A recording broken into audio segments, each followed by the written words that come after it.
Спортски поздрав, почитувани гледачи на МН телевизија. Ново издание од спортскиот магазин Трибина, а овој пат зборуваме на тема фудбалот во Малта. Наш вечерашен гостин е шефот на стручниот штаб на фудбалски клуб Санта Луција, кој што се надпреварува во втората лига на Малта, Емил Грнев.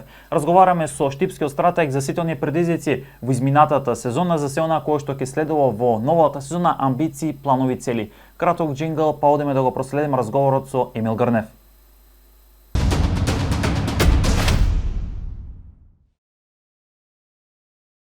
Почитувани гледачи, како што претходно најавив, Емил Грнев, тренерот на фудбалски клуб Санта Луција од Малта, вечерашен наш гостин во спортски магазин Трибина. Најпрво благодарам за одвоеното време и ете да не испочитувате во овој краток период што сте овде во Штип да поразговараме за сите оние предизвици кои што ги имавте во Малта како шеф на стручен штаб на Санта Луција и се она што ќе следува во новата сезона. Па пред се благодарам и на вас за поканата и самиот знаеш дека секогаш сме имале перфектна соработка, се надевам дека и натаму ќе продолжи. Така. Санта Луција, втора лига во Малта, како дојде предизвикот да Емил Грнев замени таму да гради меѓународна кариера? Па се случи многу брзо. Јас бев на одмор, на оној зимски одмор и добив повик од Малта, од сопственикот на клубот, односно претседателот на фудбалскиот клуб Санта Луција. Се случи многу брзо.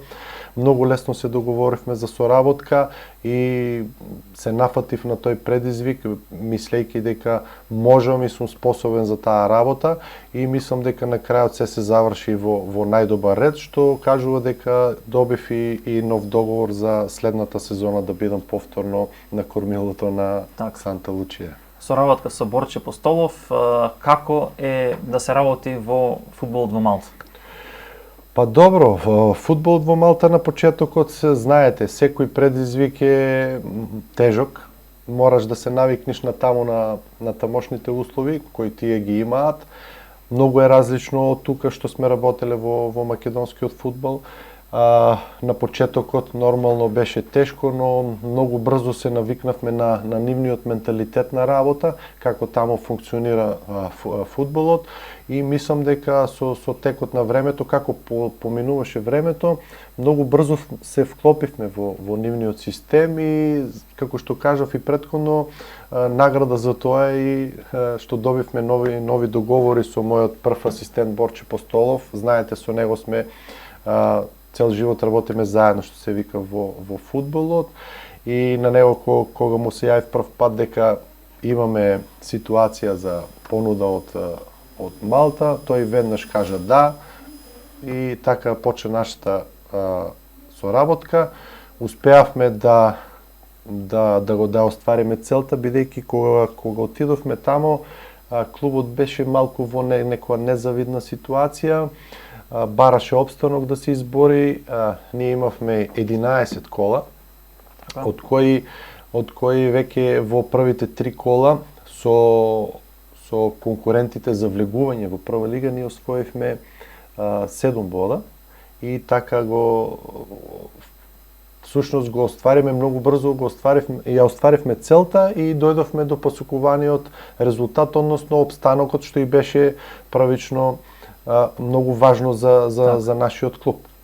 И сега, кога ќе направиме на компарација на сето она кое што го имате, спомнавме резултатите се остварени, задоволителни, целта е постигната. Кон што ќе се цели во новата сезона и очекуваме ли потешка сезона можеби сега во Малта во втората лига, пред се затоа што претпоставам ќе се атакува на првите две позиции кои што водат кон првата лига на Малта?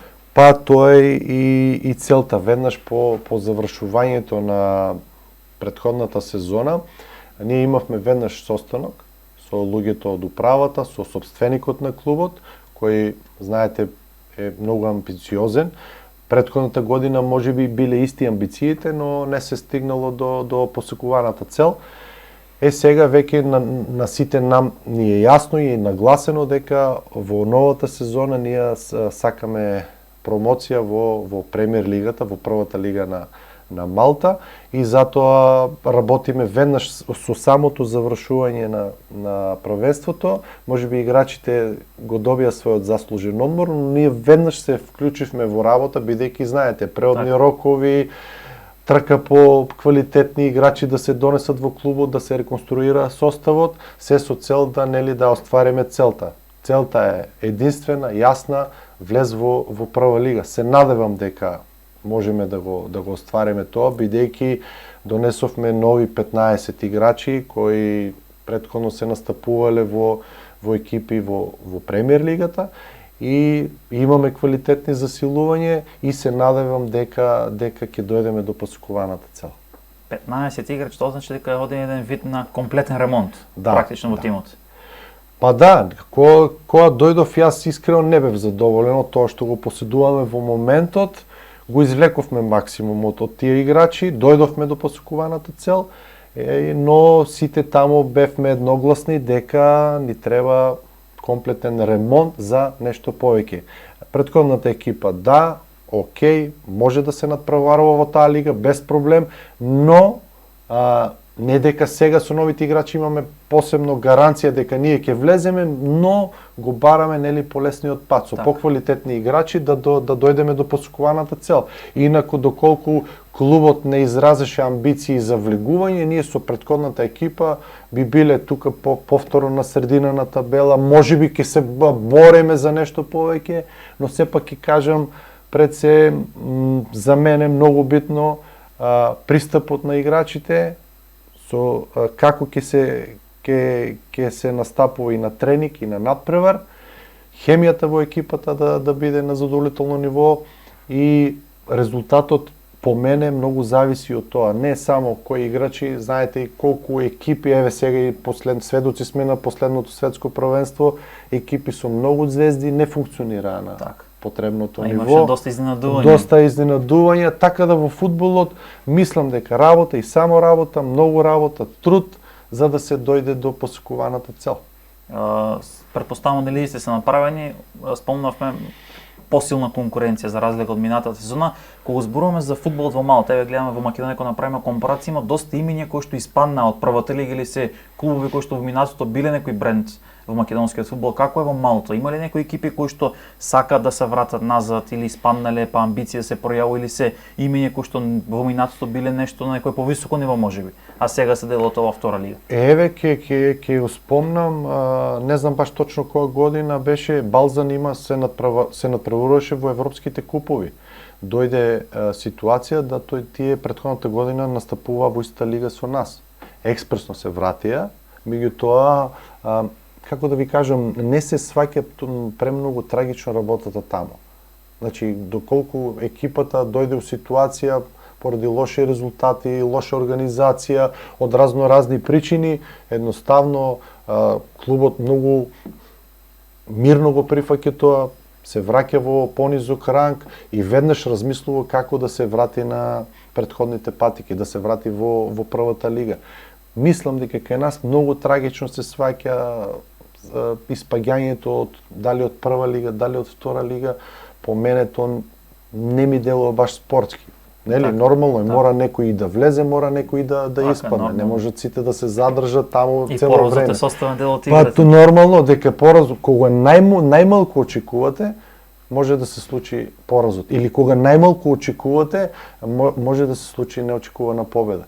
И еве па уште ми е свежа победата над најдобрата екипа што влезе сега во прва лига, екипата на Бирзибуџа, која влезе во првата лига. Ние и тоа беа, мислам дека второ коло веќе јас кога бев тамо, да знаеш како, разочарани играчи, еве сега играме против првиот, пак нема да победиме, претходна лоша атмосфера. Демотивација голема и се случи она неочекуваното, никој не очекуваше, ние победивме 0-1 и со само еден надпревар, тоа што ви го кажав, веќе ние бевме на правилниот пат и што секогаш кога разговараме со Борче, му викам Борче, абе, барем да имаш уши 3-4 кола, можеби ќе се боревме и за влез. За влез, така. Да. И така да тие надпревари не можеш да кажеш сигурно победуваме на овој напора сигурно губиме. Така Добро, сега ќе имате цела сезон пред вас, па ќе се исклопен тим од вас, бидејќи ви наследивте екипа практично. Ние наследивме, каде што немаше некои можности за некои големи промени. Сега спомнавме во делот на самиот дел на втората лига. Кои се таму пропозиции и правила во аспект на странци? Знаеме дека во македонскиот фудбал во втора лига немаме право на странци, како е таму регулирано, бидејќи имавте ви минатата сезон неколку играчи од Македонија кои што настапуваат, дали очекуваме да се продолжи таа соработка со нив, дали ќе има некои засилувања нови од Македонија или генерално некое звучно засилување? Па ќе продолжиме најверојатно со играчите што ги имавме од Македонија и ќе имаме плюс екстра засилување од светски рамки, меѓутоа да почекаме да се официализира сега во понеделник најверојатно, ќе бидете благовремено известени како и секогаш и ќе можеме тоа да го споделиме со гледачите, со љубителите на фудбалот, оние кои што ги интересира фудбалскиот клуб Санта Лучија и со другите е продолжена соработката. Имаме тројца странци, 3+1, значи можеме во екипата да имаме 4 странци, од кои тројца играат и доколку се прави измена, мора да биде повторно странец за странец. Значи не може да се намери на квота од 4 истовремено да се играат. Не. Значи има пак некои лимитирање. Да. Дали може има лимитирано од аспект на млади U21, U19 и слично? Од оваа година е плюс додадено да може играч странец да биде под 19 години и, например, како што било претходната година 3+1, сега е 3+2.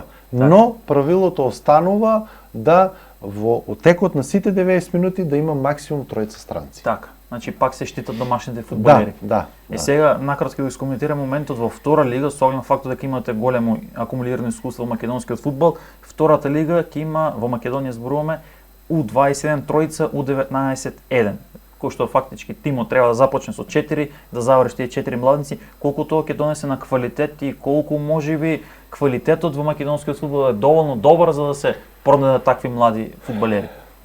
Моје размислување, секогаш сум кажал и јавно го кажувам тоа, за мене тоа од страна на федерацијата мислам дека е одличен потек, бидејќи не можеме да ги закучуваме нашите млади играчи во развојот. Сепак треба многу време. Ние сакаме млад играч веднаш да експлодира.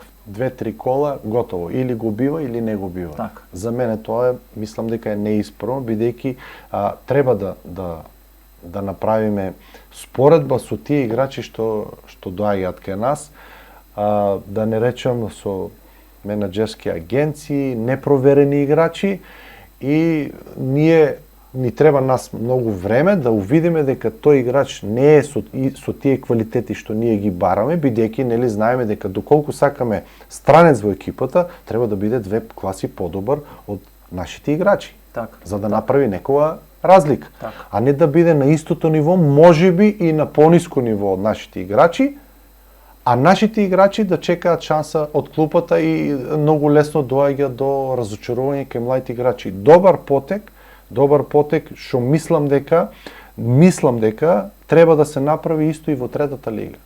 Јас ако се прашувам, во третата лига ќе играат 6 млади играчи.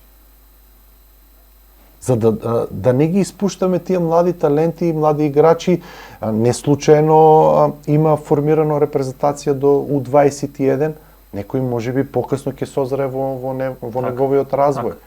Ние што правиме? На 18 години веќе завршува со младинци. И не може да се избори за клуб и се откаже. Не може да се избори ни прва лига, ни втора лига. Знаете, тешки се условите. Разговаравме нели пред емисијата. Со храна, со смештај, со основни услови, не можеме да го поднесеме тоа, бидејќи знаеме фудбалот е скап спорт. Так. И бари организација голема пред се. Да, и голема организација и од тој аспект мислам дека многу повеќе шанса треба се дава на домашните играчи. Еве сега гледам и има подобрување и во репрезентациите, во младите категории, каде што е сменен системот на работа и очекувам дека тоа ќе се подобри, но се ќе биде џабе доколку тие деца Ќе играат и U17, U18, U19 и кога ќе дојдат за сениорски фудбал, шансата им се скратува или пак на некој, ако дадеме шанса, сите очи се вперени во тој, сега е слаб, наредна утакмица е добар, после две утакмици го нема, а не гледаме со странските играчи што се случува и кој е нивниот придонес за финансиите што ги добиват. И дали има кореспонденција финансиите со резултатите кои што ги дава самиот играч? Да, бидејќи знаеме дека преку ног ништо не може.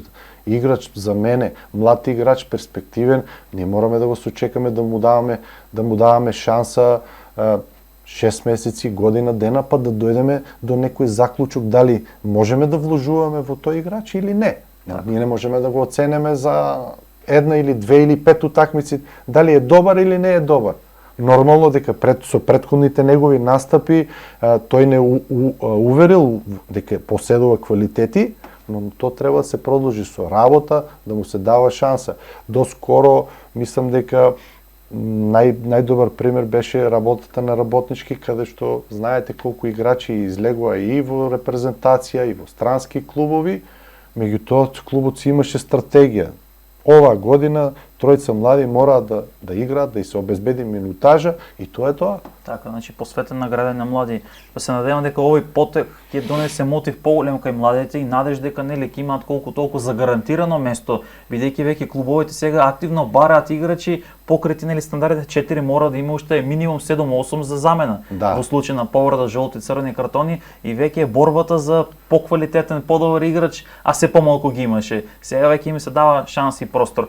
Кога зборуваме за фудбалот во Малта, што може да искоментираме на тема инфраструктура? Какви стадиони располага втората лига, на какви терени се играат, колку ете вие како стручен штаб имате добри терени за тренинзи, колку имате добри за надпревари, да кажеме, од аспект нели на сами дренежни процеси, така натаму што ги има потребно за еден нели терен да биде на потребно ниво. Јас пред да одам во Малта не знаев, немав представа како функционира таму. Со самото одење во Малта, јас увидов неколку работи што се доста интересни и што ги предложив во разговор со некои луѓе од федерацијата, зошто да не земеме пример од малтишкиот фудбал, кој со многу брзи чекори оди према напред.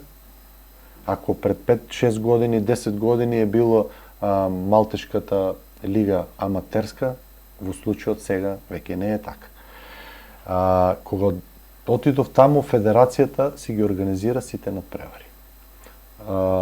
Надпреварите се играат на висококвалитетна вештачка трева, се игра на 2 до 3 терени и федерацијата си го целото тоа се организира.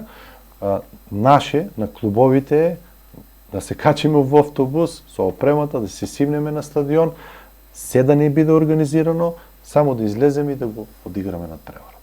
Така. Тоа е.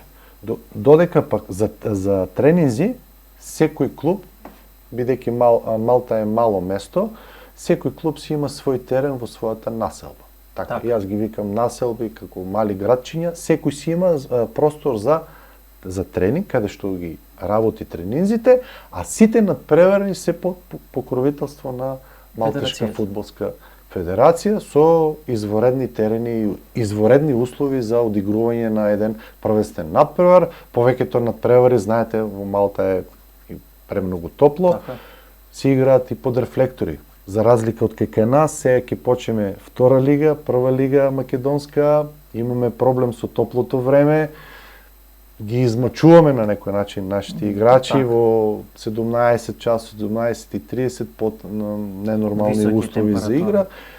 За разлика од таму, тоа не станува таму збор, дали ќе имаме рефлектори или нема. Кај нас као доаѓа некој ексклузивно, ставивме рефлектори, вамо ставивме. За мене тоа треба да биде една нормална работа, секојдневие, каде што ќе се играат надпревари. Во разговор со неколку пријатели што играат веќе во аматерски лиги, 4-та, 5-та лига Швајцарија, рефлекторите се нормална работа. Така. И сега го зборуваме во аспект на публиката, како е таму, конкретно ви за вашиот клуб, меѓутоа има ли посетеност, има ли навивачи, колку е капацитетот на стадионите, гледај особено кога ќе има дерби надпревар, можеби тоа се понат и Па стадионите. прва лига имавме можност да пред пола сат пред нашиот надпревар да заврши еден прволигашки надпревар меѓу Флоријана, што беше првакот сега во Малта, и против Флоријана играше против Биркиркара. Стадионот беше преполн, мислам дека капацитетот околу 2500 седишта, беше преполнен на прекрасна атмосфера, супер фудбал и после тоа нели тие навивачи си одат со нивните клубови, ние имаме некои така помал број на навивачи кои искрено го сакаат фудбалот. Ги нема оние од трибина довикувања, па Значи сосема понеква атмосфера. Порелаксирано, да кажам, многу подобро, порелаксирано и без дополнителен притисок од самите трибини. Спомнавме инфраструктура на едно високо ниво, публика на атмосфера. Што е она клучна разлика кога зборуваме сега од аспект на играта? Има ли некоја разлика во самиот фудбал кој што се игра во тамошниот систем, еве конкретно во втората лига, ако споредиме со нашата втора лига? Не знам, можеби повеќе се игра дефанзивен, офанзивен фудбал, можеби повеќе тактички. Како се вклопивте вие заедно со Борче Постолов како стручен штаб? На почетокот пробавме да наметнеме некој наш стил на игра, но со тек на време увидовме дека мораме да се прилагодиме и на тамошните услови. Многу е тешко тоа што ви го кажав преку ног да се сменат некои работи. Системот на стилот на играта на повеќето екипи во втората лига е малку подефанзивен со долги топки и се игра многу цврст фудбал, физички, не толку технички дотеран фудбал. Но јас пак ќе инсистирам на наш стил на игра, кај што ќе сакаме да ствараме повеќе шанси за гол, да бидеме компактни и мислам дека ќе успееме во тоа, нели? Секоја промена е добродојдена, не сакаме да се привикнуваме они на тие екипи тоа што го играат тамо, ќе сакаме нели да вметнеме нешто наше, нешто ново и мислам дека ќе успееме во тоа. И за разлика од македонскиот фудбал, кога правиме некоја си споредба, компарација, пак ќе кажам, тоа што ќе го замислиме во Малта можеме да го оствариме бидејќи условите дозволуваат. Кај нас имаме друг проблем. Знаете и сами, последните кола од декември на какви стадиони и на какви терени се играат. Ние тренерите имаме сериозен проблем. Преку неделата работиме едно, за 2 дена теренот станува поплава од сработувањето. Дошт, снег и тоа влијае многу. Се влијае. Временските услови се многу битни. Бидејќи можеме ние да ја припремаме екипата. Сега кажете ми, како ќе правиме ние, пример, посетна топка, преку организација на игра, цела недела го работиме тоа, и доаѓаме на терен, сега да не ги менувам да не ме сванат погрешно гледачите, терени како што ги имавме во втора лига, во кал, во вода, да се спроведе нешто тоа. Не можете да треба високи топки и така. Веднаш морате да го сменете стилот на играта. И од тоа што сте го сработиле во претходниот микроциклус, од тоа нема да има ништо. Само заради временските услови. За разлика од тука во Малта го немаме тој проблем, бидејќи ви кажав, теренот со високо квалитетна вештачка трева и ги има сите услови за тоа што сакаш да го работиш и тоа што сакаш да го спроведеш на самиот надпревар. Значи доста полеснителна околност е самиот тој момент. Спомнавме високо квалитетна вештачка трева, тоа значи дека нема суперна трева можеби. Има прва лига, мислам дека се играат уште на 2 терени и главниот терен што е на Малтешка фудбалска федерација, да, тоа е многу голем, мислам дека околу 20-25 гледачи и тоа е со природна трава. Има само од прва лига се играат уште на 2 терени со природна трава, меѓутоа пак ќе ви кажам висок квалитет каде што не се ни приметува дека тревата не е природна. И сега, кога стартува новата сезона, и ќе искоментирам во делот на подготовките, бидејќи доаѓате во Македонија на подготовки. Ние претходно пред емисијата зборевме, еве можност, нели, бидејќи се подготувате во Струмица, може за некој љубител на вашиот клуб или лично за вас, или фактот дека ќе има нели играчи од Македонија да ве посети, да проследи некои пријателски надпревар и подготовките како ќе течат и што може тука да откриеме. Па добро, еве веќе во понеделник ние ги стартуваме официјално нашите подготовки за следната сезона, бидејќи првенството таму почнува на 13 септември. Имаме доволно време да се припремаме за почетокот на првенството и веќе во понеделник на 27 јули стартуваме со подготовките. Ќе се подготвуваме една недела во Малта. Потоа, како што кажавте, на 3 август веќе доаѓаме на припреми во Струмица, во хотелот на Горан Пандев, каде што ќе ги имаме сите максимални услови за работа, и терен, и теретана, и сауни, и базени, се што треба да има за да се одработат едни квалитетни припреми. Имаме закажано и 2 надпревари, пријателски, подготвителни. На 8 август играме со екипата на Брера Пандев Струмица и 12 август, мислам дека среда, играме со новиот амбициозен третолигаш ФК Илинден од Скопје. Така. Значи, На 14 август веќе се враќаме во Малта и ги продолжуваме припремите се до почетокот, до стартот на новото првенство. Предпоставам со Брера ќе се игра во Струмица, дека пак со Илинден И двата надпревари ќе се играат во Струмица, бидејќи ние сме таму, ќе бидеме домаќини во самиот хотел, не сакаме да се патува дополнително. Да, дополнително. Значи ова е можност за сите љубители кои што сакаат да проследат, да видат како изгледа нели една малтешка екипа, да можат да дојдат, спомнавме 18 и 12 во Струмица надпреварите, 8 август и 12 август, да. Каде што ќе можат да ги проследат овие два надпревари. Како е целиот циклус на една надпреварска сезона? Колку е паузата измеѓу една и друга сезона? Колку е зимската пауза и дали има некои поголеми разлики во паузите како што е во македонскиот фудбал? Бидејќи еве кај нас завршува на 28 ноември ова година втората лига, ќе стартува некаде средината на февруари и се јавува еден простор таму околу 2-3 месеци слободен. Ја нема таа разлика во Малта, затоа стартува првенството во септември. Има као мини пауза за нивниот католички Божи. Тоа е пред Нова година, ама тоа е некаде 4 до 5 дена пауза. Мислам дека не се игра само едно коло и после нормално се продолжува цел јануари, февруар до крајот на април. Поголемата пауза е таму кога завршува сезоната. До почетокот на следната. До почетокот се појави за втора лига, второлигашките екипи. Мислам дека таа пауза е малку поголема, од некаде 3 месеци. Меѓутоа, од друга страна, можеби подобро играчите се одморат, бидејќи веќе фаќаат тие тропските горештини таму и условите ќе бидат тешки за игра. Да. Така да у тој дел многу битно за мене е дека ја нема таа пауза. Сега правиме летни подготовки, па после да правиме зимски подготовки. Тоа го нема, значи стартуваме летни подготовки и до крај на првенство нема такви зимски подготовки што се овде кај нас, пријателски надпревари така натаму. И сега во самиот финиш на емисијата ќе скоментирам во делот на организираноста. Спомнавме на високо ниво.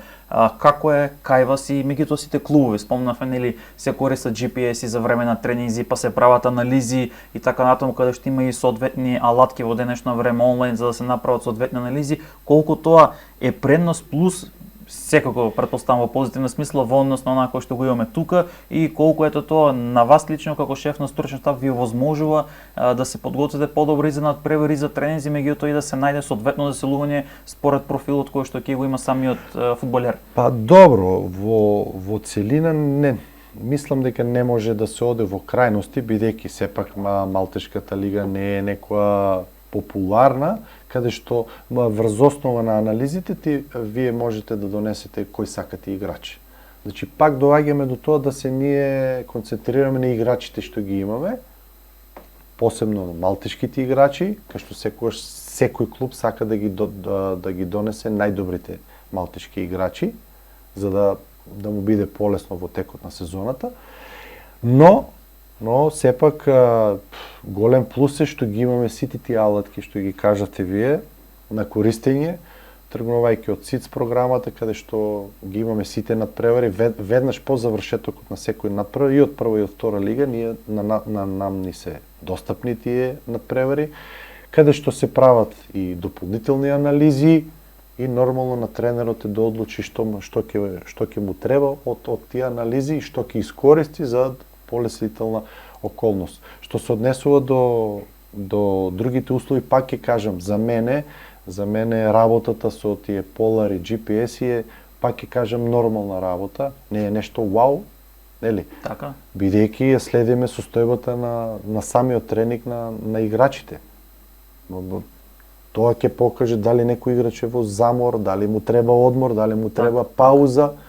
И тоа мислам дека е нормална работа, како што спомнав, и за условите под рефлектори, да не бидат играчите изложени на тропски горешти. Нормална работа.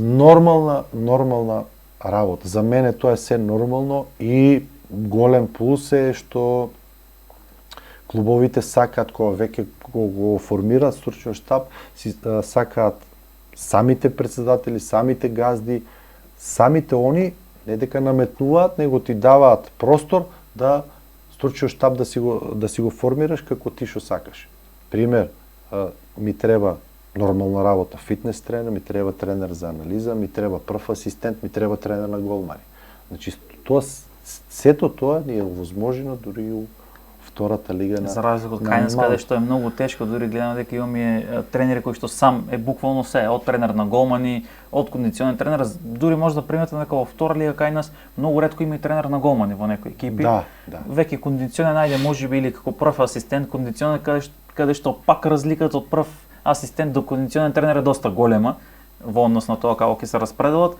И сега ако направиме една анализа ваше видување со оглед на фактот, пак ќе кажем, имате доста големо искуство во македонскиот фудбал, што може да очекуваме во македонскиот фудбал оваа сезона?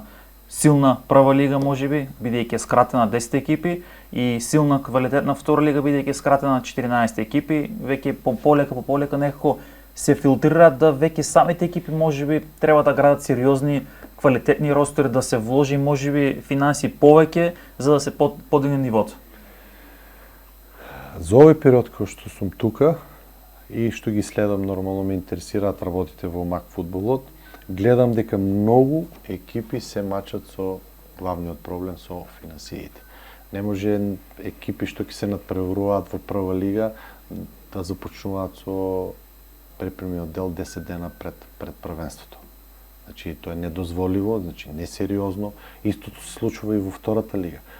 Тоа е резултат на немање на доволно финанси, финансиска конструкција и пак ќе кажам, доаѓаме до мачење на целата таа ситуација, што се однесува за разлика од во првата лига имаме сериозни клубови и тоа го покажа. Вардар можеби немаше и доволно среќа, индивидуални грешки и вчерашниот надпревар го загуби. Шкендија за мене најорганизираниот клуб во Македонија заедно со Вардар. Тука и Силекс, кај што е сериозен клуб, да, покажа добар надпревар со Динамо Минск и Силекс, несрекно изгубија на пенали. Веќе надолу како што одиме и секоја година, за жал, се појавуваат екипи што уште не почнато првенството, они се кандидати за напуштање на дали на првата, дали на втората лига.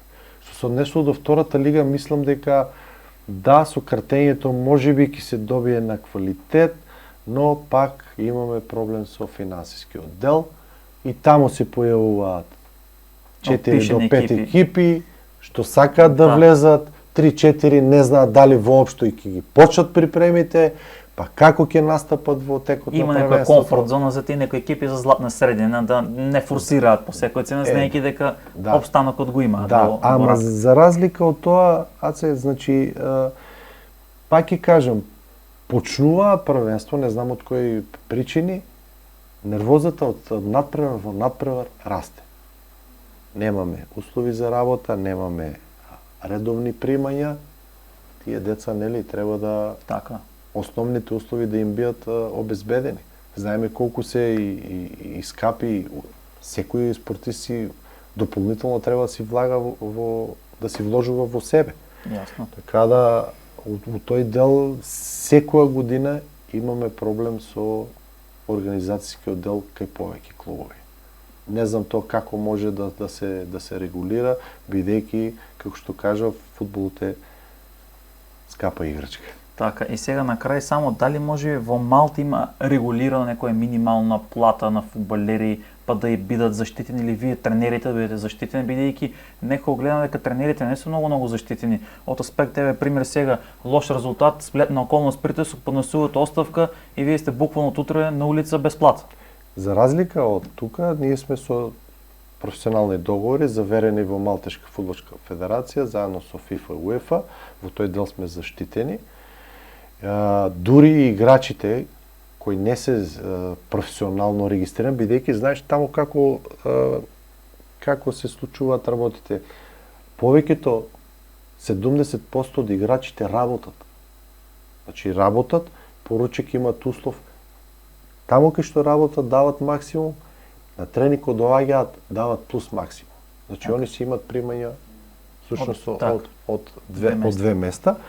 И у тој дел мислам дека е поорганизирано со тоа што и таму има клубови кај што доцна со 3-4 месеци платите, меѓутоа они се заштитени од самата федерација.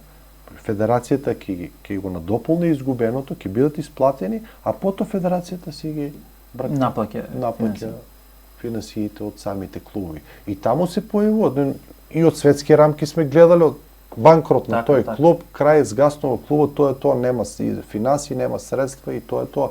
Меѓутоа за нас е окей, бидејќи си имаме професионални договори, заштитени. Нормално е сега, ако нема резултат, па се прават спогодбени работи, па ќе продолжиме, па нема да продолжиме, знаете. За двете страни да бидат среќни задоволни. Нашето столче е критично цело време. Да се ниша, цело време да се ниша, зависи на крај од резултатите. Така.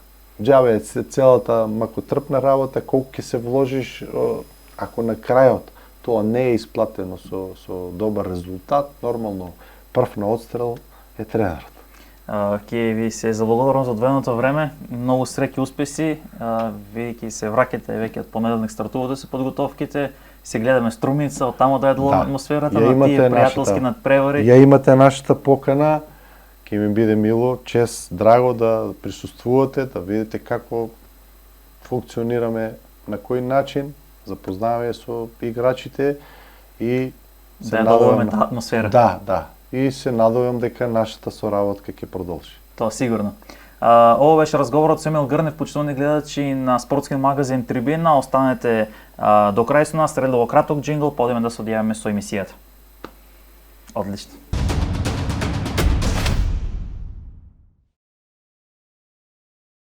Ово беше се кое што го подготвивме за ова вечерашно издание на спортски магазин Трибина на МНЕТ телевизија. Зборувавме за сите оние предизвици кои што Емил Грнев ги имаше изминатата сезона за плановите и целите за новата сезона. Грнев откри дека неговиот тим од Малта доаѓа на подготовки во Македонија, поточно во Струмица, па ова ќе биде причина повеќе за сите вие кои што сакате да видите како функционира една екипа од Малта која што има амбиции да заигра во елитата на малтешкиот фудбал, да бидете во Струмица и да ги проследите тие два надпревари кои што ќе ги одигра тимот на Санта Луција против екипата на Бреера Струмица и против амбициозниот третолигаш Илинден од Скопје. Ви благодарам што и вечерва одвоивте време и го проследивте овој разговор со Емил Грнев. Останете и понатаму со програмата на МНЕТ телевизија. Спортски поздрав до следниот нов магазин спортски на Трибина.